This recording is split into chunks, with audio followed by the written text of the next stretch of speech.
Հոլիվուդը թելադրում է խիստ կանոններ, և դրանց հետևելու փորձը հաճախ վերածվում է անձնական ողբերգության։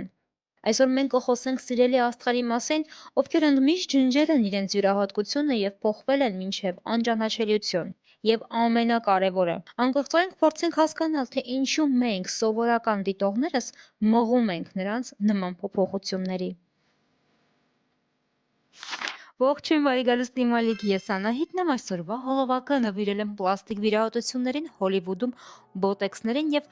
այլ տարօրինակ միջամտություններին դեմքի հետ կապված և ոչ միայն դեմքի։ Հոլիվուդը և փոփ մշակույթը անմիջական դեր ունի մեր կյանքում։ Մենք դա կարող է չգիտակցենք այդքան խոր է, բայց այն իսկապես ազդեցություն ունի մեր կյանքում։ Մենք հետևում ենք աստղերին, մենք տեսնում ենք նրանց վրա եղած փոփոխությունները, եթե մենք չենք տեսնում, ապա կոսմետոլոգները տեսնում են։ Եթե կոսմետոլոգը տեսնում է, ապա նա փորձում է դա իրականացնել իր հաճախորդի վրա, վաճառելով այս կամ այն պրոդուկտը, ֆիլերը, բոտեքսը եւ այլն եւ այլն եւ այլն։ Եթե դուք նայեք ձեր շրջապատում, բոլորը ունեն նույն դեմքը, բոլորի շուրթերը նույն ձևալցրած, բոլորի հոնքերը նույն ձևը արած, բոլորի այտոսկրերը նույն ձևա ձգած, ինդիվիդուալություն գոյություն չունի մեր օրերում։ Շատ քչերն են, որ ոչ մի փոփոխություն չեն արել, քանի որ մարդիկ իրենց սիրում են այնպեսին, ինչպեսին որ կան, եւ նրանք կարելի ասել թքած ունեն մարդկանց կարծիքների վրա։ Դա ճիշտ է։ Եթե դու քեզ սիրում ես այնպեսին, ինչպեսին որ դու կաս, ուրեմն դու անթերի ես։ Թերություններով մարդ գոյություն չունի։ Դա մեր հասարակության մեջ է նստած, որ եթե քիթդ մի քիչ երկար է, ուրեմն պետքա կարճացնել, որտեվ այդ մարդուն դա դուր չի գալիս, բայց այդ մարդը հաշվի չի առնում, որ դա իր մարմինը չի։ Հոլիվուդում հասարակության կարծիքը մեծ դեր ունի դերասանուհու կամ երգչուհու կյանքում։ Ինչու եմ շեշտում կանանց, որտեվ կանանց հանդեպ Հոլիվուդը, այս ամբողջ ինդուստրիան ավելի դաժան է։ Կանանց դեռ 30-40-ականներին ստիպում էին կատարել վիրահատություններ, որպեսզի լինեն իդեալական, ոչ միայն դեմքի, այլ նաև մարմնի։ Հասկանում եք, 40-ականներում կատարել պլաստիկ վիրահատություններ, երբ որ վիրահատությունները այդքան էլ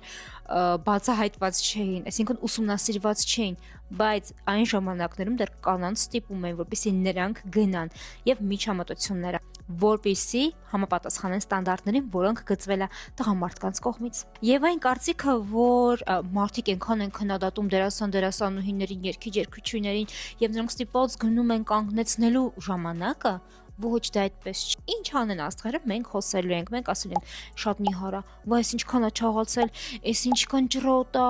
խիաս են ծիրան ձգել։ Այդ միշտ կա։ Կանանց մեջ Հոլիվուդում տեղի է ունենում մրցակցություն։ Օսկարից ոչ պակաս։ Դերերի համար եւ այլն եւ այլն եւ այլն, նրանք պետք է համապատասխանեն ստանդարտներին, որոնք գծվել է Հոլիվուդում։ Այդ իսկ պատճառով նրանք գնում են նման փոփոխությունների։ Թերևս այս թեմայով ամենաթարմ լուրը Ջիմ Քերիի հանկարծակի կերպարանափոխությունն է։ Տասնամյակներ շարունակ նրա դեմքը, նրա գլխավոր գործիքներ, հանճարեղ զենքը եւ բացարձակ այցեքարտը։ Մենք մեծացել ենք կատակերգությունների վրա, որտեղ Քերին ցուցադրում էր ֆիզիկական կատակերգության իրական հրաշքներ։ Նրա դեմքի հետ տեղի ունեցող փոփոխությունների եւ տարօրինակ ասեկոսների մասին ես ունեմ իմ ալիքում հոլովակ։ Սակայն նրա լուսանկարների տակ մեկնաբանություններում հաճախ հիշատակվում են դերասանները, ովքեր նույնպես անճանաչելիորեն փոխել են դեմքը բազմաթիվ միջամտություններից հետո։ Զակ Էֆրոնը։ Նրա դեմքը հայտնի էր իր երիտասարդ, հմայիչ եւ հավասարակշռված տեսքով, հատկապես 2008 թվականի դպրոցական մյուզիկլում իր բեկումնային դերի ժամանակ, որը նրան դարձրեց դեռահասների կուռքը եւ ճանաչված դեմք ամբողջ աշխարհում։ Ես սիրում եմ նրա ֆիլմերից մեկը, որտեղ նա կատարում է Էդ Բանդիի դերը։ Տարիների ընթացքում Զակ Էֆրոնի դիմագծերը նկատելիորեն փոխվել են։ Նրա ծնոտի գիծը դարձել ավելի արտահայտիչ, իսկ այտերը ավելի լիքը։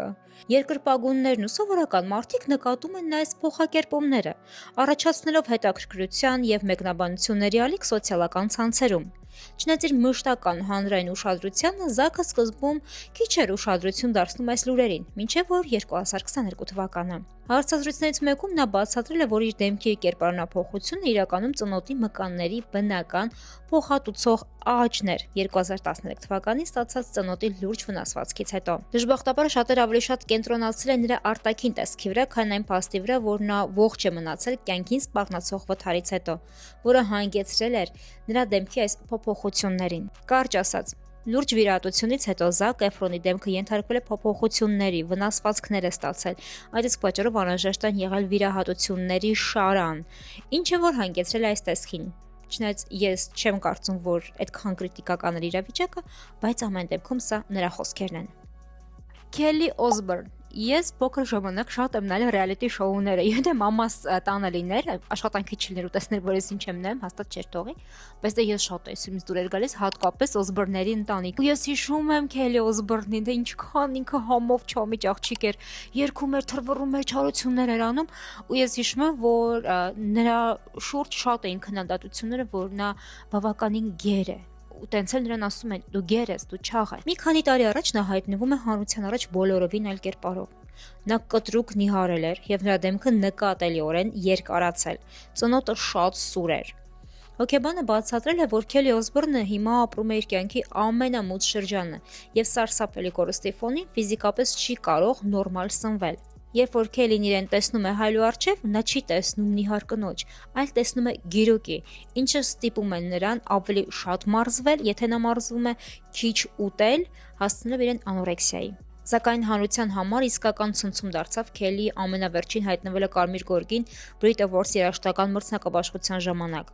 Կադրերը իսկապես վախեցնում են, ես ինքս էլ էի սարսափել, ասում եմ, «Էս ի՞նչ է կատարվում մոր ու աղջկա հետ»։ Անկեղծ ասած, ես Քելին չճանաչեցի։ Ի շնորհիվ մորը ճանաչեցի Քելին։ Մրցանակաբաշխությանը Քելին հայտնվել էր շեկ մազերով, կարճ եւ չոլկայով, բայց ամբողջ ուշադրությունը գրավել էր ոչ թե նրա սանրվածքն ու զգեստը, այլ նրա դեմքը եւ մարմնի չափից դուրս նիհար լինելը։ Մարդիկ վստահ են, որ այստեղ ոչ միայն Օզեմպիկի ազդեցությունն է, այլ նաեւ բազմաթիվ պլաստիկ վիրահատություններ, սակայն ինքը Քելին կամ ընդհանրապես չի մեկնաբանում սա, կամ էլ ժխտում է ամեն հնարավոր կերպով։ Եվ դստեր այս ագրեսիվ ժխտման ֆոնին մենք տեսնում ենք բոլորովին այլ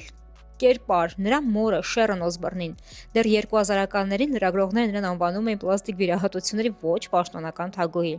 Եվ ի տարբերություն իր ոլորտի շատ գործընկերների, Շերոնը երբեք չի ժխտել դա։ Նա միշտ ասել է, որ հակում է ունեցել վիրահատությունների, որ նա միշտ պետք է իրեն լավ զգար, լավ տեսներ։ Հայլին շատ կարևոր դեր է խաղացել նրա համար, հատկապես տեսախցիկները, որոնք ֆիքսում են նրա յուրաքանչյուր փոփոխություն դեմքի վրա։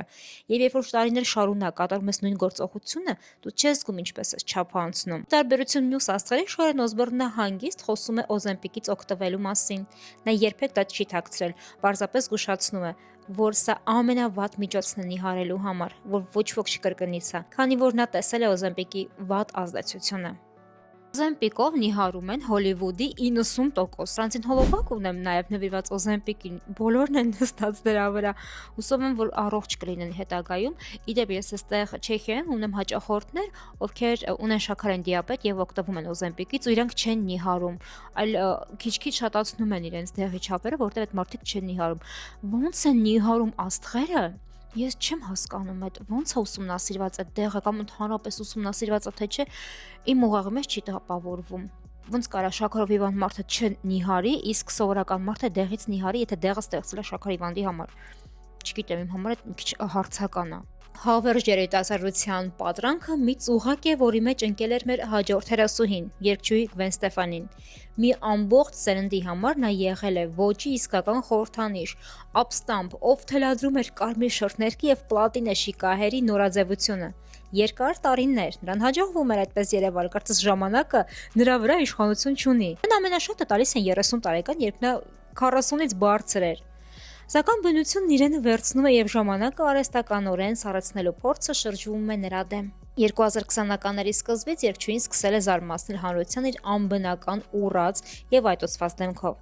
Սա մեկ անհաջող վիրատության արդյունք չէր մշտական միջամտությունների կուտակային ազդեցություն։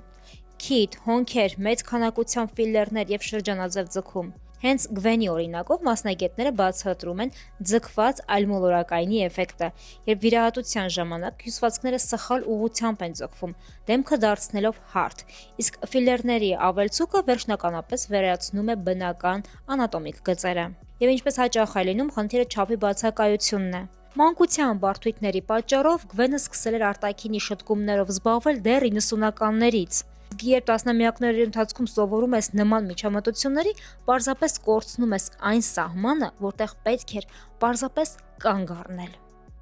Շատ են քննադատում Էմմա Ստոունին, որ նա վերջերս կատարել է վիրահատություններ մի շարք դեմքի հետ կապված։ Ես չեմ հասկանում ինչեն հիմա կպել Էմմա Ստոունին, երբ որ նա դեռ իր կարիերայի սկզբում առաջին ֆիլմից հետո գնացել է քիթն վիրահատել, երկրորդ, երրորդ ֆիլմերից հետո գնացել է այս հոնքերն ա ձգել, որտեվ նրա կոպը կախա։ Ու հիմա այս վերջին շրջանում ավելի է սկսել զբաղվել հայ պլաստիկ վիրահատությունները, շատ գեղեցիկ աշխատանք է կատարել վիրաբույժը, իդեալական ոնց որ Լինդսի Լոհանինը շատ սիրուն է ու թարմ է երևում։ Ճիշտ է, արդյունքում կորել են նրա միմիկական կնճիռները։ Ինչ են տալիս մեր միմիկաները։ Էմոցիաներ։ Եթե դերասանուհին առանց էմոցիայի է խաղում, բարձա որ մենք չենք հասկանա ֆիլմը, բարձա որ մենք չենք ստանա անհրաժեշտ էմոցիան, որից մենք ուղղակի կհալ չենք։ Բնականաբար չէ։ Էմմա Ստոունին մեղադրում են դրա համար, որ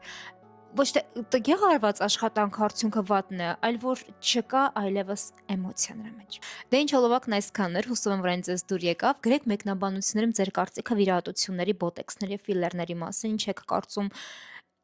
Երբևէ կգա այնպիսի ժամանակներ, որ յուրաքանչյուր մարդ կլինի նման իրեն, ոչ թե դիմացինին։ Թե գալու է այն օրը, երբ որ բոլորս նայելու ենք դիմացի մարդուն ու տեսնենք մեզ։ Դե ինչ, լավ մնացեք։ Մենք շատ շուտով կհանդիպենք։